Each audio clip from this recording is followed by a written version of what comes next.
The runaway train. There was a runaway train. Every passenger's nightmare.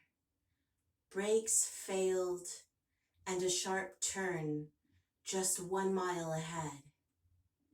And a woman screamed out. That set off the panic. People opening windows, shoving and crying. The gentleman in the black suit winked at the woman in the red heels.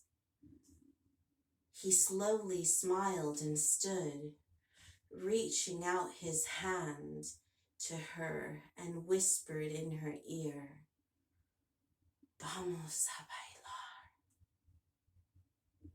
The passengers sat back down as the train hurled towards the steep turn.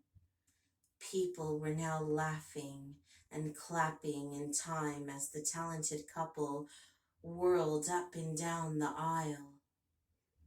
The old train came off the wheels around that corner, but some back on the track to the cheers of all that continued on its way.